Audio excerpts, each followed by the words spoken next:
We're talking today with Barry Vincent Smith from Avon Park, Florida.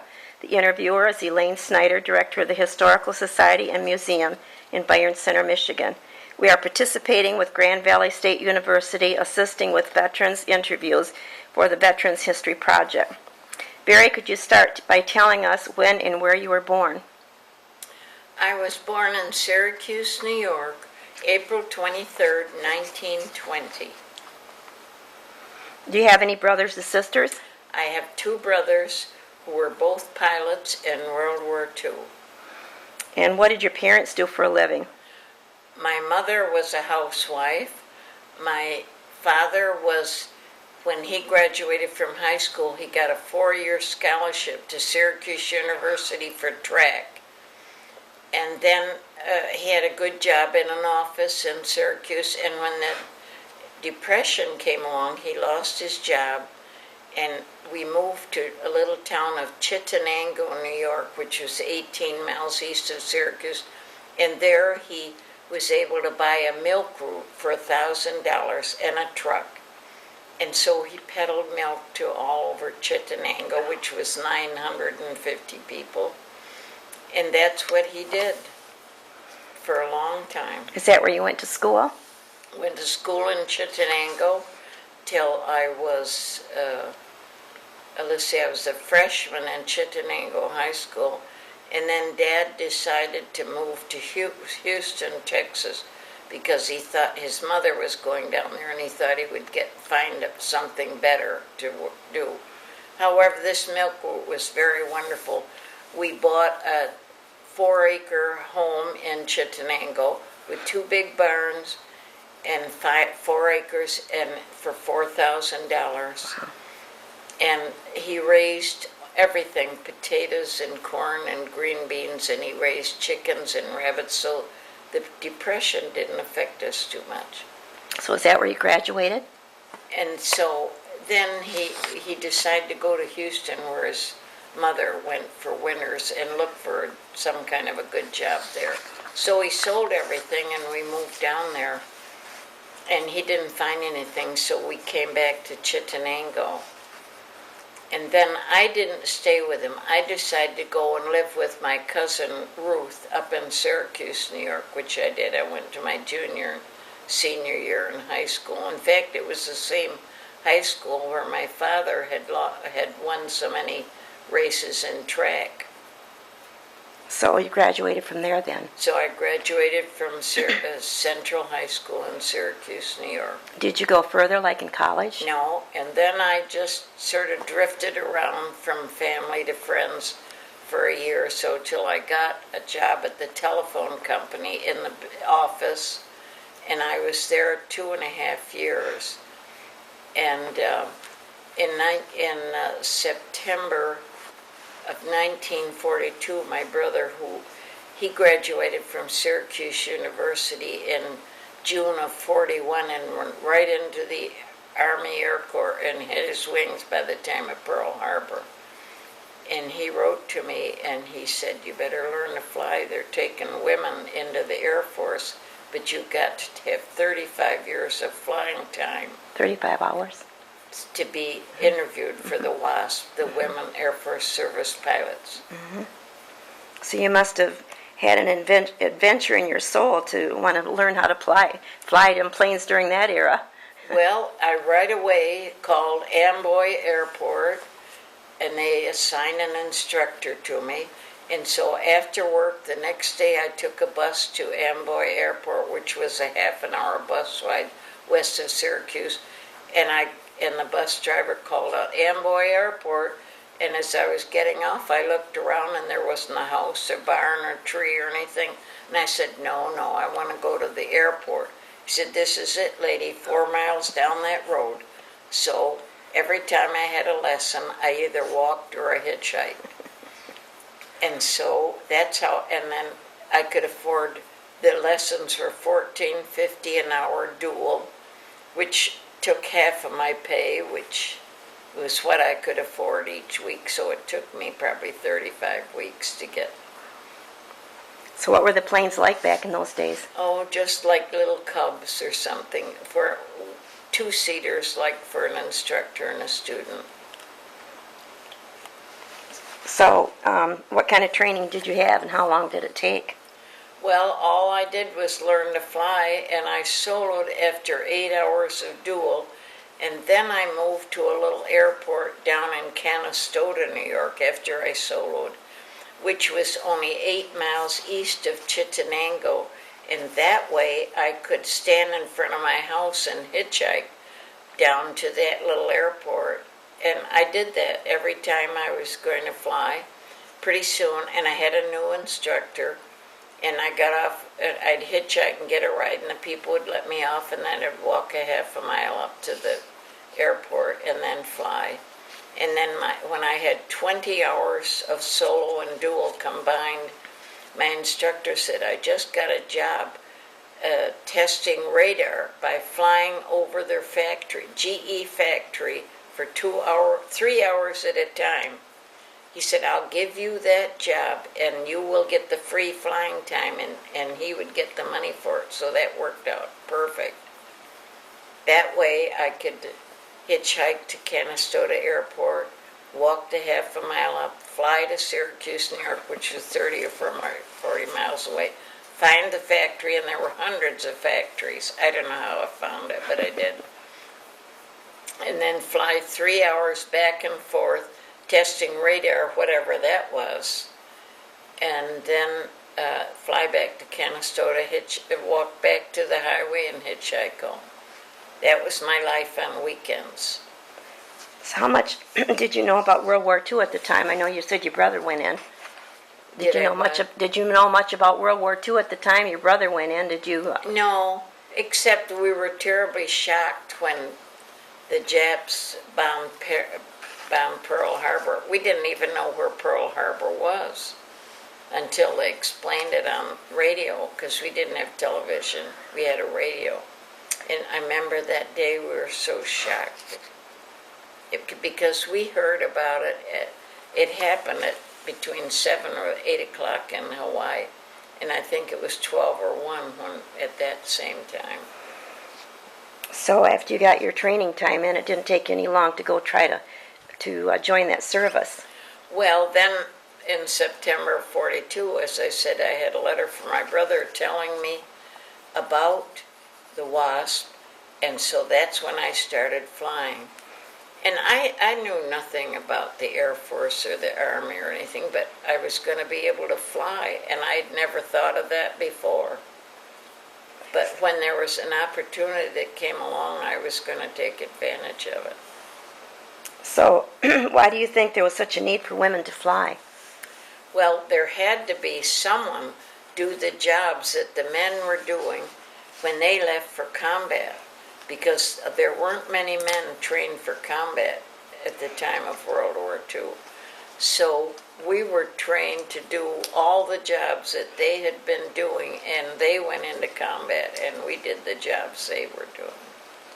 How many women applied and were accepted? They interviewed 25,000 women who all had their 35 hours of flying time. They accepted 1,830, and 1,074 of us got our wings. And then the rest of the women washed out because they could not fly precision flying. And how many hours of flying did you have to have before you got that? We got about 70 hours in each plane, approximately. The Stearman, the BT-13, and the AT-6. What does WASP mean? What's the WASP initials? means Women Air Force Service Pilots. So that was your handle when you went in, right? Yeah, and when we were interviewed and accepted, and we appeared we went to Avenger Field, Sweetwater, Texas, they said bring tan slacks and a white shirt. And so that's what we wore for dress up, if we needed to be dressed up to go into Sweetwater or parade or something. So that you had to bring your own uniform. So we did not have a uniform, and everything they issued us, like the minute we got to Avenger Field, Sweetwater, Texas, they issued us these old GI men's coveralls, which were huge. Remember, there was nothing for women because only men had been in the Air Force before. And because it was December, it was very cold, or January, I mean. And so they issued us these sheepskin-lined boots and pants and jackets and helmets and goggles and gloves, and that's what we wore, carrying our parachutes to fly our open biplanes, the steermen. So it probably got pretty cold up there, and you needed all Very that. cold. Our faces were cold, but the rest of the body was warm. How was the And weather? by the time you were carrying a heavy parachute, it wasn't easy climbing up on those planes. The boots, you know, were for men too. They were really big. Was it really hot in Texas, or it was cold there Well, then when too? we got there was snow on the ground Oh, I in didn't know it. January. Didn't know it snowed in Texas. Yeah. Was there specialized training, or did everyone have the same techniques? We all had the same training. And the BT-13s we flew in instrument training. There was a girl would ride in the front seat, and the girl who was flying instruments would fly in the back seat. And the hood, she had a hood that she could pull up over the canopy, which she couldn't see out. She had to fly by instruments. And then I read where there was primary, basic, and advanced training. What did that consist of? Well, the primary was flying steerman. Remember, we already had 35 hours of flying time, and lots of the girls had a lot more than that. But, so they were teaching us how to fly steerman, and that was open. And our only training for parachutes were, in the open plane, they said, if your engine quits, then you can unbuckle your seatbelt and stand up. If the wind doesn't take you out, jump over the side and pull your ripcord. That was our training for Oh, my goodness. parachute jumping. How about the basic and advanced? Advanced, let's see, that was primary and basic. After we flew the steerman, we flew the AT-6s. We jumped from a small plane to a pretty big one. And they said, if you can fly an AT-6, you can fly any fighter the Air Force has. So we flew that for about 70 hours. Because we flew solo and dual, long and short cross-country trips, day and night, solo and dual. Same exactly as the men. So when they say basic, that didn't include like calisthenics and marching and stuff? Primary and basic and advanced. Usually that's the way it goes. This time it went primary, advanced, and basic. And in the basic, we were flying instruments. I told you, with the girl in the front to watch and the girl flying instruments in the back. And also we had the Link trainer, which looked like a little toy airplane that you could climb in, and you flew that with a hood over you. But you didn't have any like calisthenics or Oh, marching yes. or anything? You did We too? got up every day at 6 a.m. and we had 3 meals a day, and we went to flight lines 4 hours a day, ground school 4 hours a day, exercising 1 hour a day, marching 1 hour a day, and anything else that we had, and when we weren't busy with those things. And how about were you in barracks away from away from the men, or was just all women there? There were no men there. No, that was the only flying training school in the world for women military pilots. So what was your first assignment? Well, after I got my my wings at Avenger Field, Sweetwater, Texas, I was stationed at Waco, Texas, Lackland Army Air Force Base. And after we got our wings, when we got our wings, I asked what rank would I have. And because my 2 brothers became second lieutenants, and they said, pretend you're officers. Nobody knows you're civilians flying military aircraft, and don't tell anybody. And we didn't. Oh my goodness. And we had gorgeous uniforms made by Bergdorf Goodman in New York. Jacqueline, they were going to give us some old whack uniforms, and Jacqueline Cochran said, no, if I have to pay for them myself, they're going to have beautiful uniforms. So they had at Bergdorf Goodman. They had this gorgeous Santiago blue color fabric. And we got winter and summer dress uniforms, winter and summer battle jacket and slacks. A beautiful Santiago blue coveralls for flying. A beautiful light gray raincoat. Some girls said they got underwear and the whole thing, but I don't remember getting anything like that. But I got all the other things. But you see, it was January then, and it was, there wasn't much time left to get all these beautiful uniforms and wear them all.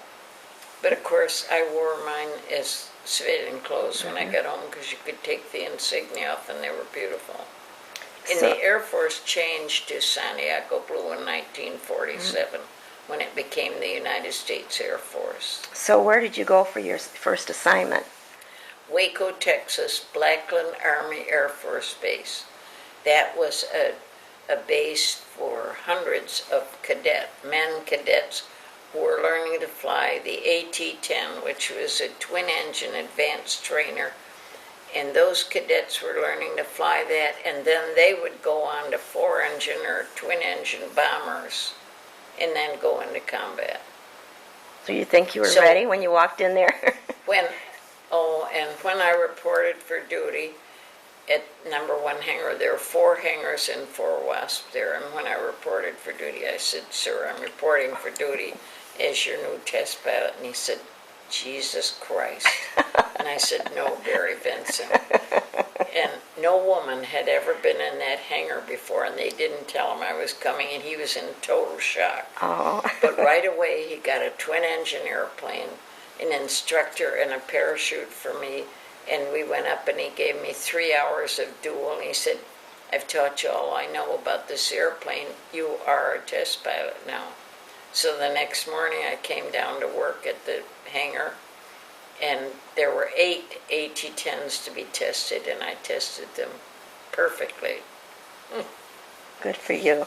Were you kind of excited because you were the only woman that was going to be doing that? No, yeah, I think so. I don't remember being excited. Well, the whole thing was rather exciting, but I don't know, we didn't have time to think those things. When he showed you all those planes, what kind of feeling did you have? Like, oh my gosh, I got to do all of those? Yeah, I loved it. I wanted twin engine. Both of my brothers were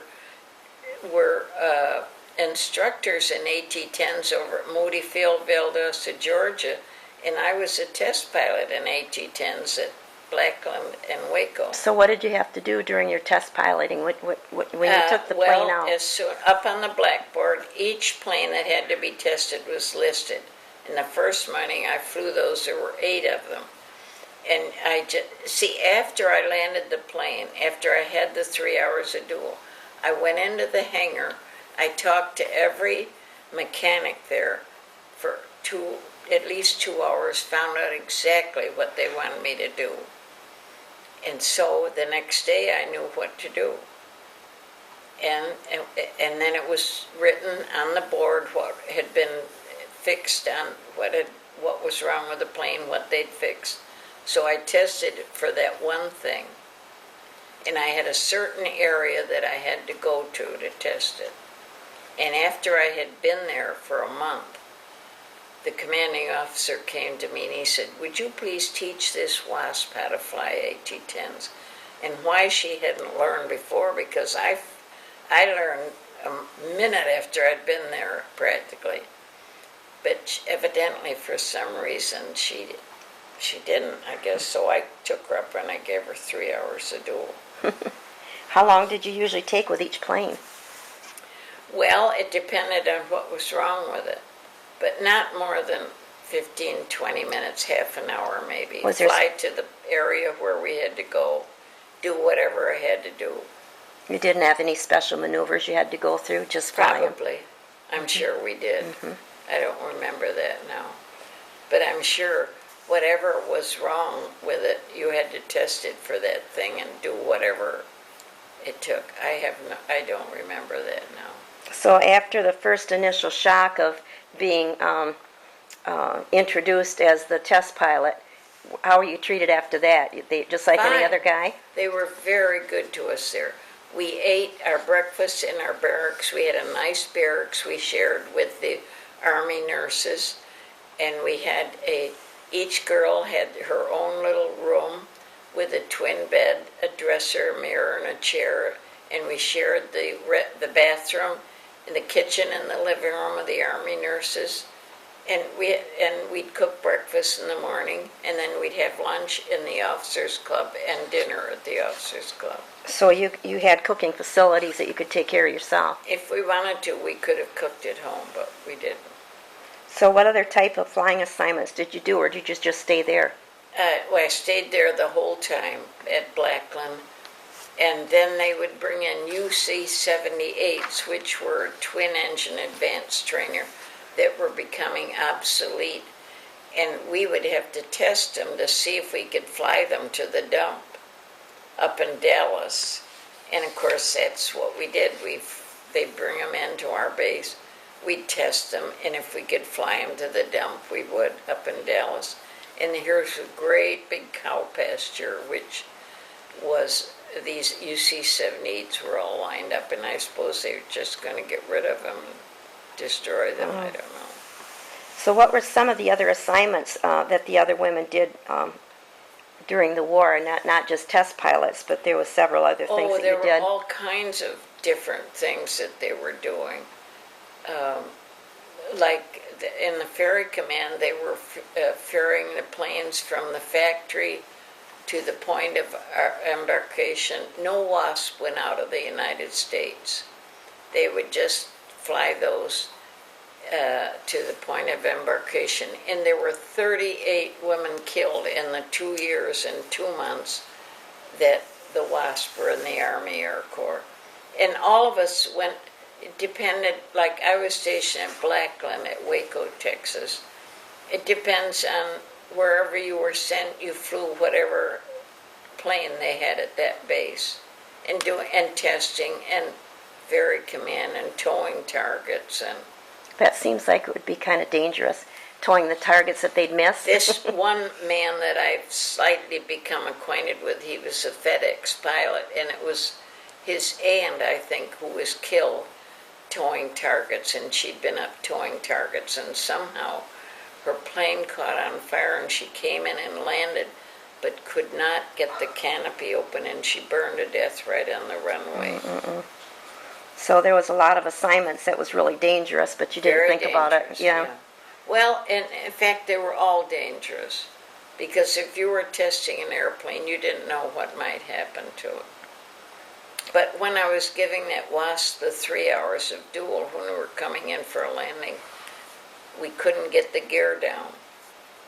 And so we were trying to crank it down manually, which you had to be very strong to do that, but we finally did. But of course, I was flying it by that time. And we came in and we landed, and it held up already. It could have smashed down as we landed, but it didn't. How long were you in the WASPs? 1 year. So you think that was long enough?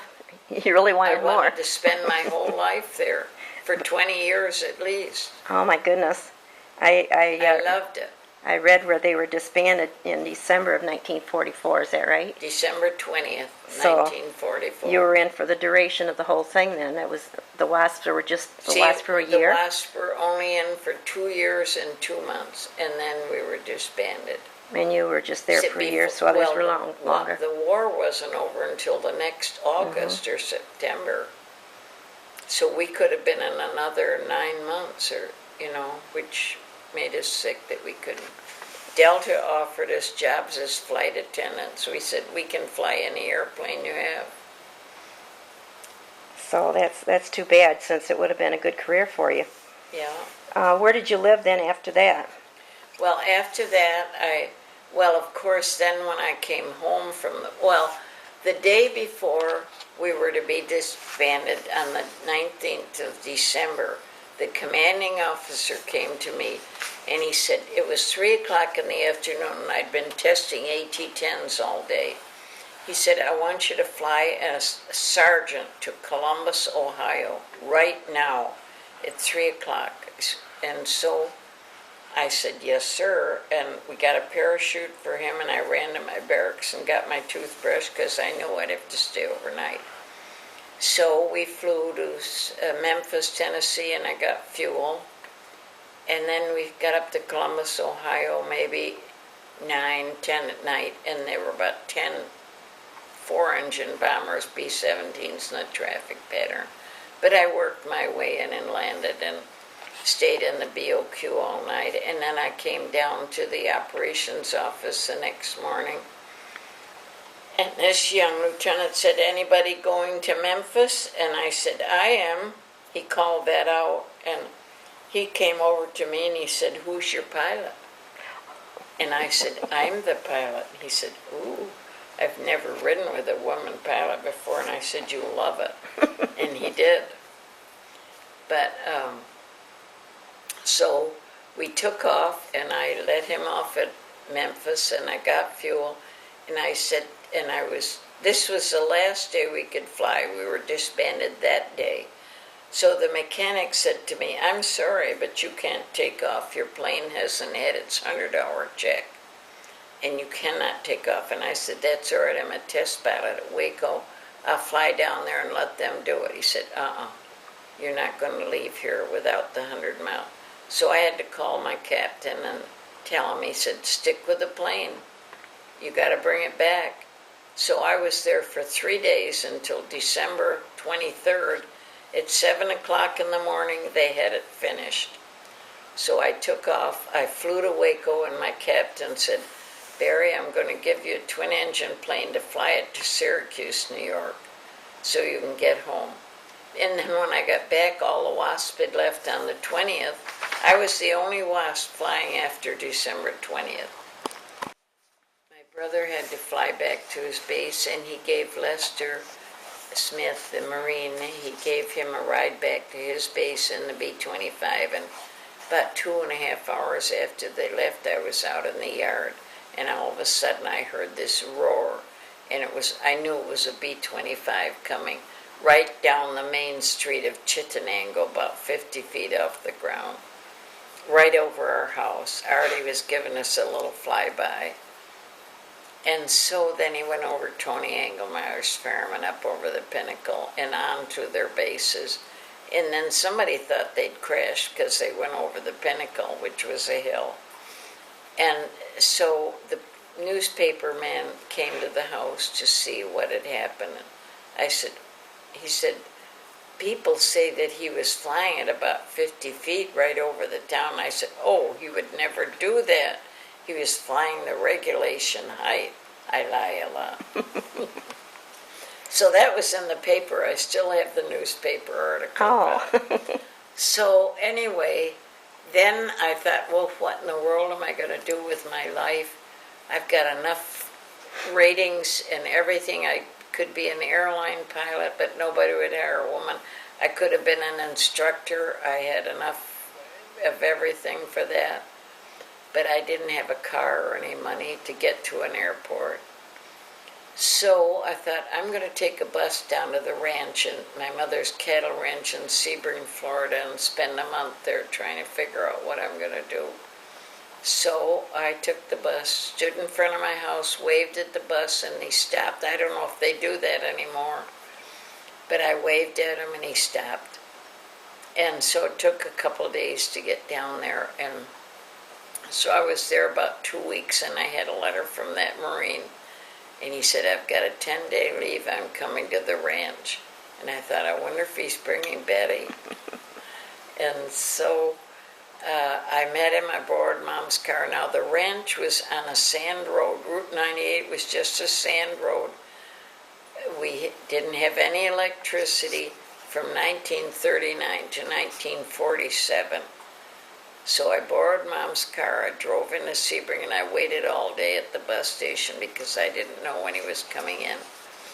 And he finally came in, and we're driving along there. Do you know where Cleveland Boney's ranch is? That was right next to my mother's cattle ranch. He pulled a shoestring out of his pocket, tied to a belt loop, and to the shoestring was tied a diamond ring for me. And to this day, I do not remember what we said or did. I didn't say what happened to Betty. But in fact, I don't even know I never asked him what happened to Betty. But we became engaged, and of course the family was thrilled about that. George, my brother George, was flying B-17s at Hendricksfield and Sebring, and he had married a darling 18-year-old girl that he met up in Georgia, and they were living at the ranch for 7 months while he was training there. And then he went on to fly B-29s, and he landed on Tinian Island the day Tibbets dropped the atom bomb. And then he flew 2 missions over Japan in those 2 days. Well, I think there were 4 days between bombs, but he flew 2 missions over Japan. He said about 10 or 12 B-29s were shot down with 11-man crews the last 4 days of the war. And then he was stationed there altogether for 6 months. But then Les came, so anyway, I'm getting ahead of myself. Les left, and my brother George flew him up to his base in a B-17 when he was ready to leave after the 10 days. So then now I thought, what am I going to do with my life now? So then I thought, I better go back to Chittenango and get a job till the war is over. So I wrote to Les, I said, the bus stops in Williamsburg, Virginia for half an hour. Why don't you meet me there? And he did. And as I'm getting off the bus, he's standing down there, and he smiles up at me, and he said, let's get married. He didn't say hello or anything. He just said, let's get married. And I said, okay. I never had trouble making decisions. And so we went to the William and Mary Presbyterian Church, and he asked the minister to marry us. He said, did you just pick each other up in a bar? You did this all in a half an hour? Pardon? You did this all in a half an hour? Yeah. Right after I got off the bus, we went to the William and Mary Church. And so they said he would marry us that night. And I said, we don't have a place to live. Could you call your parishioners and try to find us a room? I have a lot of nerve. And so he said yes, and he found us a room in a private home for $10 a week. So we were married that night, and another Marine and his wife stood up with us. So we're having dinner at the Williamsburg Inn that night after the wedding. We were married about 6 o'clock. And we were having dinner, and we hadn't had too many times to talk things over. I said, how much money do you make? And he said, $52 a month. He was private first class in the Marines. And I said, how much do you have right now? And he said, $50. What do you have? And I said, $50. So I said, my God, I've got to get a job tomorrow. So the next day I went to this big base, and there was no opening for a multi-engine test pilot. So they gave me a job as secretary to the post doctor. And so I had a job, and I could stay there. And so each day we met at 5 o'clock after our day's work, and I got in a carpool with 2 other ladies. And we met at the USO every day at 5, and then we had dinner and walked the mile to our room. And then that was in April of 45, April 3rd. And then in July, his commanding officer said, all the wives have to go home because the Marines are training for the invasion of Japan. So I went home, and I got a job at a jewelry store in Syracuse, and I was back in the same carpool as I'd been at the telephone company. Now one of the ladies is my mother-in-law. Oh. So then the last bomb was dropped, and Les came home the 1st of September, and we went. He wanted to take 2 months. His uncle owned Smith Corona Typewriter Company, H.W. Smith, and Uncle Bert had always wanted Les to work for Smith Corona. So he said he'd like to take 2 months off before he started work for Smith Corona. So we borrowed his mother's car, each had $50, and drove to the ranch and spent 2 months there with no electricity. I said, I hate to tell you this, but I've never even cooked an egg in my life. I didn't know how to cook. Mom had a kerosene stove and an ice box that you would have to drive into town and get a cake of ice. So what was the ranch like? The ranch was very primitive, really nice house, 4 bedrooms and a bathroom and a kitchen and a great big living room, dining room. And it was very nice, but no electricity till 47. So we spent 2 months there. And Dwayne had had a canal dug from Lake Istapoga up to the ranch house. And he built a pontoon boat out of cypress planks that looked just like the Ark, so we called it the Ark. So we had the Ark with a motor on it. Is that Arbuckle Creek? Mm-hmm. Is that Arbuckle Creek? Arbuckle, no, Oh. that's not Arbuckle. This, even today, shows the canal going up to the ranch house. I looked at a map of that the other day. The Arbuckle Creek was the one boundary of my mother's ranch. And the other was at Cleveland Boney's ranch. That was And how big was the ranch it then? ran way across Route 98 all up to Dead River. How big was the ranch? So it was like they set a 2-mile lakefront on Istapoga. How many acres? 2,300 acres. And then what did they do with all that acreage? They raised Brangus beef cattle. They were running about 500 head. So we were there for 2 months. And he brought his rifle, he was expert shot. If anything moved, he shot it and we ate it. Then we went, he borrowed his mother's car. Then we went back to Chittenango. We lived in their family home, and his mother had already moved him.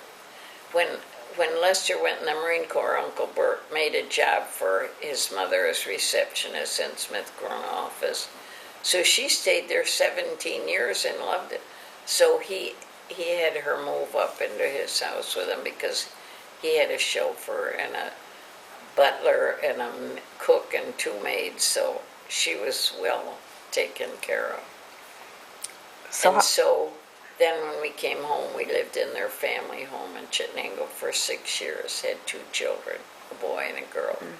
And then he was transferred to Indianapolis, Indiana, with Smith Corona's branch manager. And then we had 2 more children, a girl and a boy. So we had 4 kids altogether. And we stayed in Indianapolis from 1952 until 1985 when Les retired from Smith Corona Typewriter Company. And then we moved back down to the ranch and to take care of my mother. By that time she was 86, I think, and she lived 6 years till she was about 91. So We took care of the whole ranch. And your kids liked living out there in the ranch? what? Did your kids like living at the ranch? Did I cook what? Did your children enjoy living at the ranch? Well, yeah, of course, they were all gone by that time because that was 1985. They were all in college. Dean he had graduated from high school and gone into the 101st Airborne in the Korean War, the Screaming Eagles. And then Carolyn was out of college at Indiana University, and she became a Pan Am flight attendant for 20 years. My ticket was $28 around the world. And then Barbara was going to Indiana Med School to become a nurse, an RN with a BS degree. And then David was going to Vincennes University and Purdue to he was learning how to fly. So when he got out of high school, he had a private license. When he got out of college, he had a commercial multi-engine license. And then he got his instrument rating, and he got 1,500 hours. He got his airline rating, and then he went into the Air Force with an airline rating. Well, you've got quite a family going there. 8 F-4 Phantoms for 8 years. And along with that, he was flying with the airlines, Northwest Airlines. So your family was born to fly. We were born to fly. Did your husband do any flying, or what did he do in the service? Who? Your husband in the service, what did he do? He was private, I don't know what he did. shoot Japs, I guess. So when did you end up moving to Avon Park? You stayed in Florida after that? Well, after Mom died in March of 1991, I think, or 90, I think it was. And so, or 91 either. And so then I only owned a third of the ranch. I owned the cattle, but I only owned a third. So my brother, neither of my brothers liked the ranch, so they voted to sell it. And I never would have sold the ranch. I loved it. Did you ride horseback out there and round up the cattle that way? Every day. Oh. Every day. In fact, while I was stationed at Lackland Army Air Force Base, Gene Autry's rodeo came to town, and he invited the 4 WASP to ride in the parade that afternoon through Waco, which we did. And he could see that I was the only one that knew how to ride a horse, so he invited me to ride in the opening ceremonies, which I said, I don't know anything about that. And he said, all you do is come in the arena at a full gallop, stay at a full gallop the whole time that you're in there, maybe 15, 20 minutes. And you make your horse follow the horse ahead of you and make your horse do whatever that horse does. And I said, I can do that. And I did it. You're quite a lady. Well, not really. I just love to ride and fly. Well, you've had a lot of experience. How does it make you feel to be given the honor of being one of the first women to fly in the U.S. military? Well, it's very exciting. I think it's about time they did something for us. So I know that you were recently... We became veterans 35 years after they disbanded us. 1977, I hear, huh? 77, yeah. And I know that you recently were honored in Washington, D.C. with a Congressional Medal of Honor.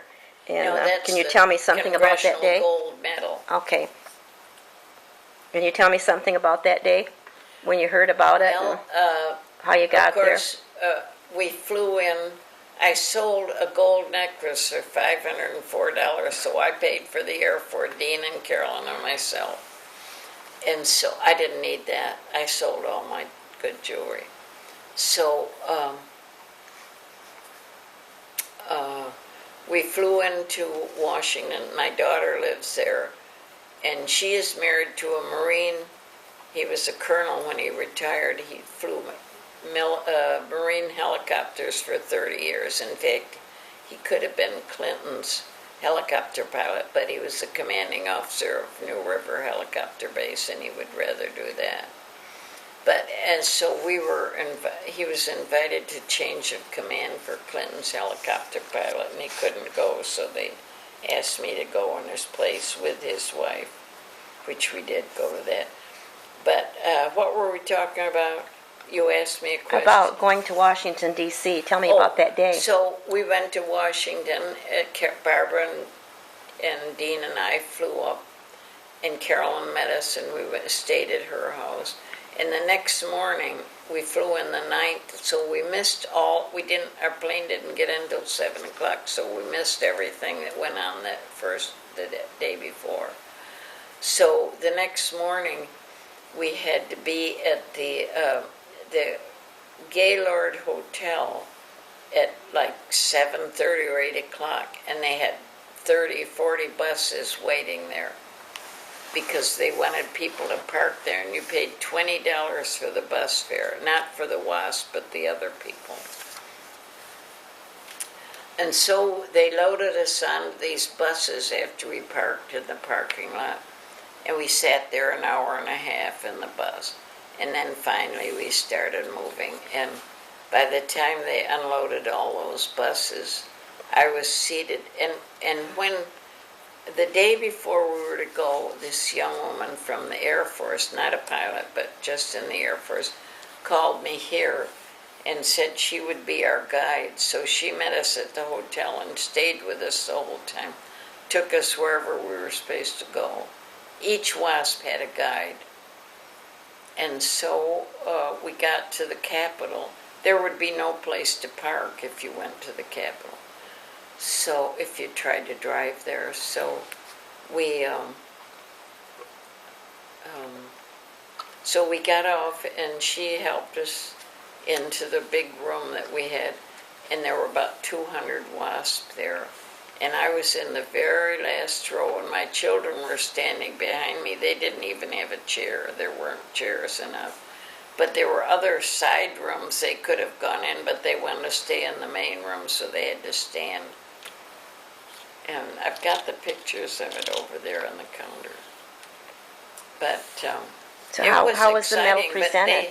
I have such trouble hearing that I couldn't hear. But they had a screen up that the words were printed as they spoke them, and I could read that.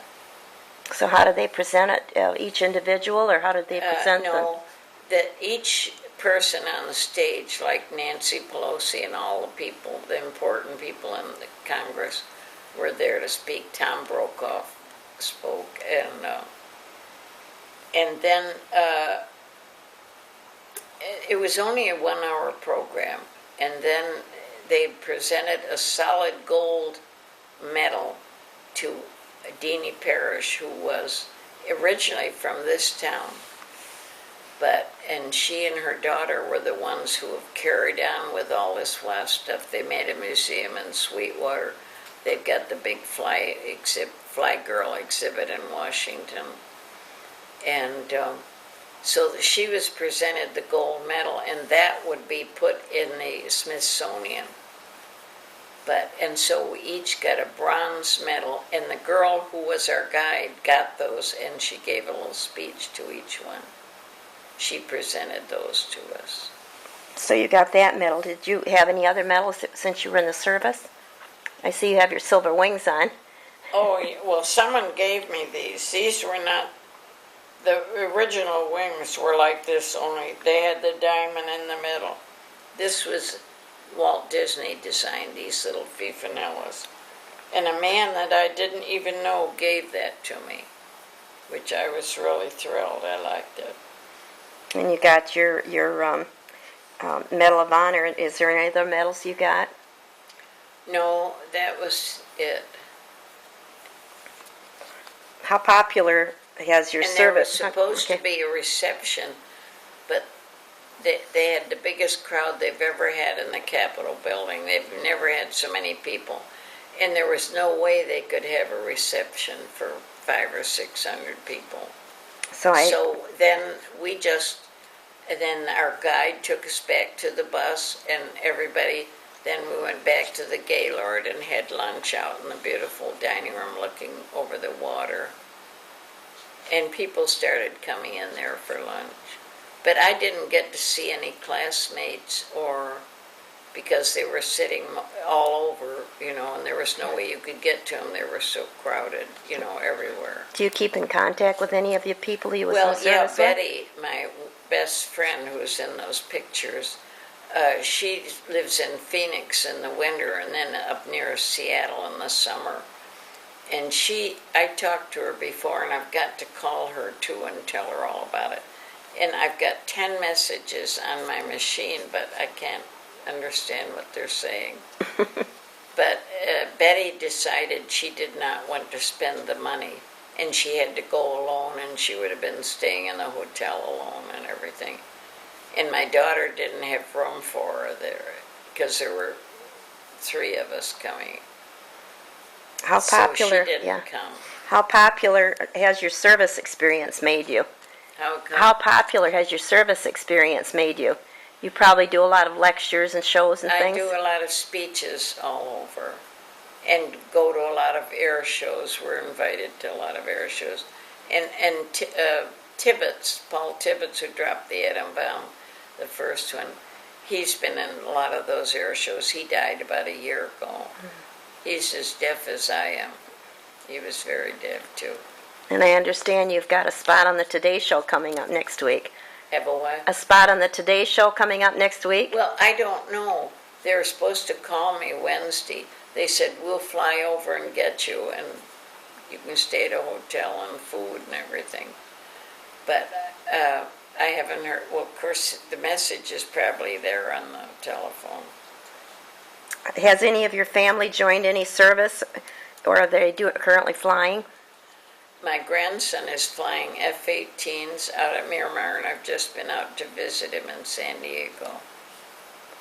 Both of my, as I told you before, both of my brothers were pilots, and my younger brother, Artie, was back in the Korean War, and he was over in Japan for 3 years, teaching young men to fly the HE-6, and they were flying that up over North Korea, getting the weather, which seemed funny to me. They didn't have any of the equipment that they have now. And who was it that flies the airline pilot?